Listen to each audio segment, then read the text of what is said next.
지금 한 가정이 발칵 뒤집혔습니다.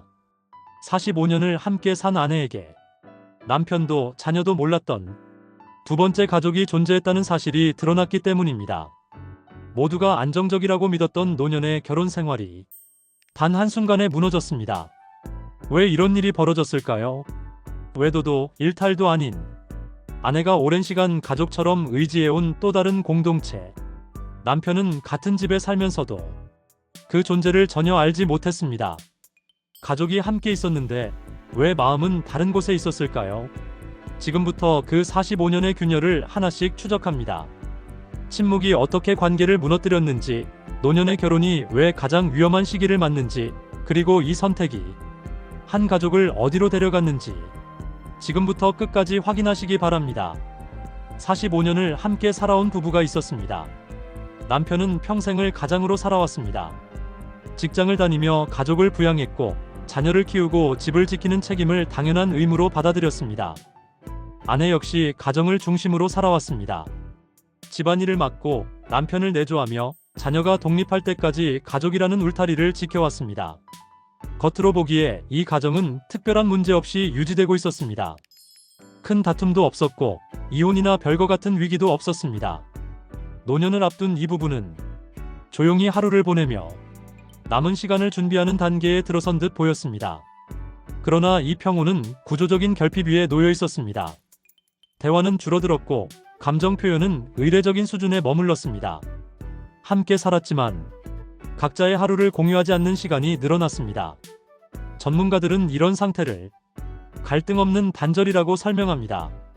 겉으로 드러난 문제는 없지만 관계는 이미 정체되어 있었습니다. 이 상태가 오랜 시간 지속될 수 없다는 신호는 이미 곳곳에서 나타나고 있었습니다. 그러나 누구도 그 신호를 심각하게 받아들이지 않았습니다. 사건은 아주 우연한 계기로 시작됐습니다. 남편은 아내의 휴대전화에서 자신이 모르는 이름들을 발견했습니다. 처음에는 단순한 지인이나 취미 모임의 연락처라고 생각했습니다. 그러나 통화 빈도와 메시지 내용은 그런 수준을 넘어섰습니다.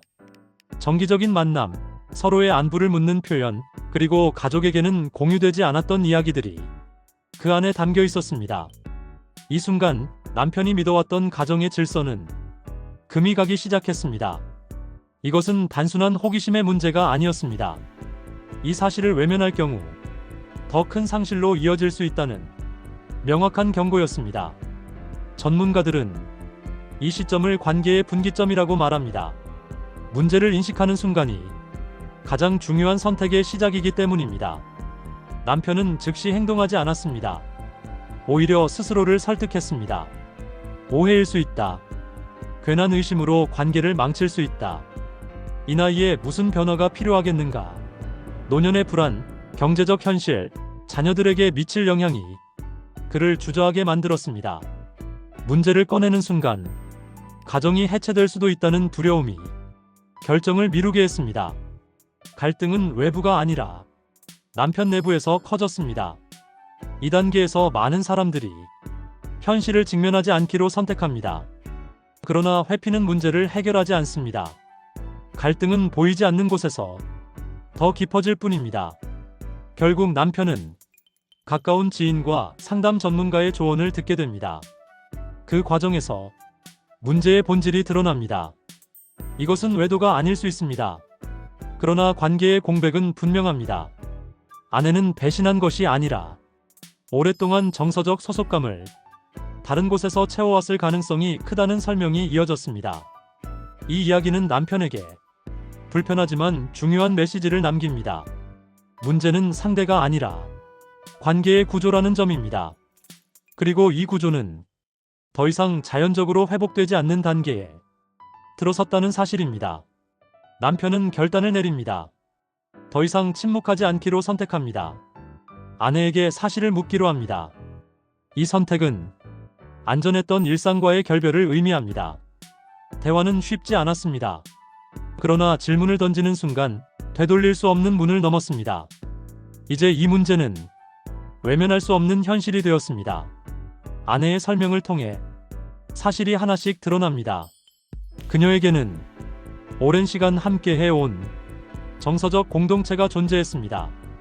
그곳에서 아내는 아내가 아니라 하나의 개인으로 존재하고 있었습니다. 자녀들의 반응, 주변의 시선, 현실적인 문제들이 동시에 밀려옵니다. 갈등은 부부를 넘어 가족 전체의 문제로 확장됩니다.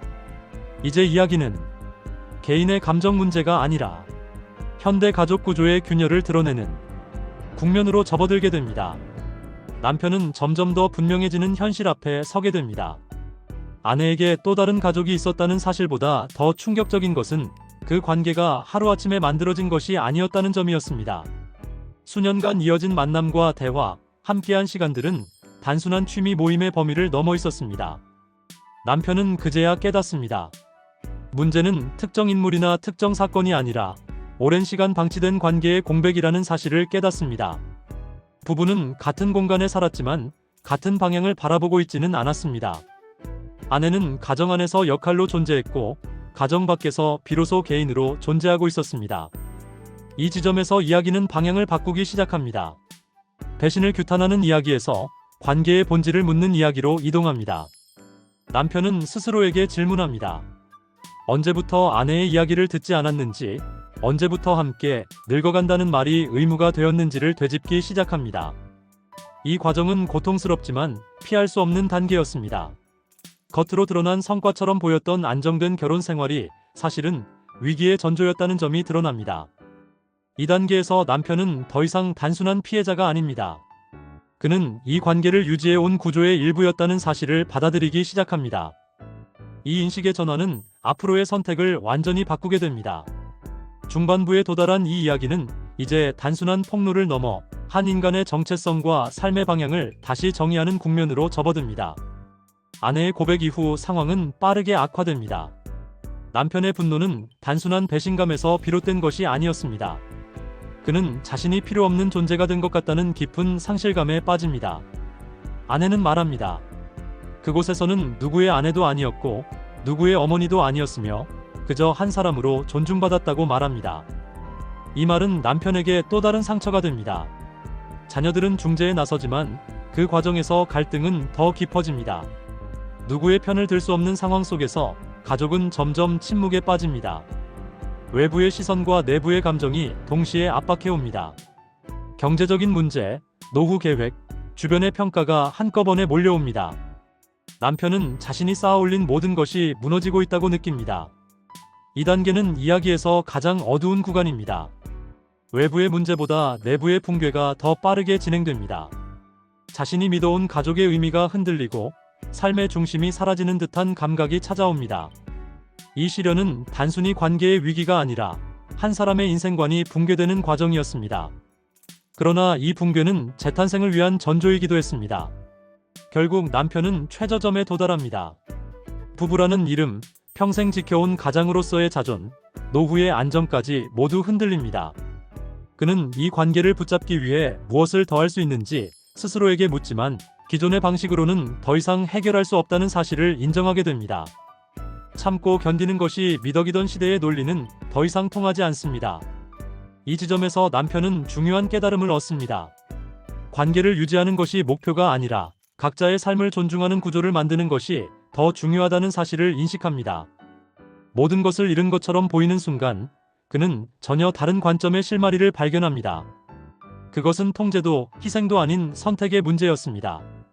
이 단계에서 남편은 감정에 휘둘리지 않기 시작합니다. 그는 처음으로 자신의 삶을 기준으로 생각하기 시작합니다. 이 보상은 눈에 보이는 성과가 아니라 관점의 변화였습니다. 결정을 앞둔 밤은 길고 조용했습니다. 남편은 혼자 앉아 지난 시간을 돌아봅니다. 함께 늙어가겠다는 약속이 언제부터 형식이 되었는지, 사랑이 언제부터 책임으로만 남았는지를 되짚습니다. 이 단계는 외부의 갈등보다 내부의 성찰이 중심이 됩니다. 남편은 묻습니다. 이 관계를 유지하는 것이 과연 모두를 위한 선택인지 아니면 두려움 때문에 붙잡고 있는 것인지 스스로에게 질문합니다. 시간은 많지 않습니다. 결정을 미루는 것은 또 다른 회피라는 사실을 알고 있습니다. 그는 감정이 아닌 기준을 세우기 시작합니다. 무엇이 옳은가가 아니라 무엇이 더 건강한가를 기준으로 판단하려 합니다. 이 고요한 밤은 최종 선택을 준비하는 시간입니다.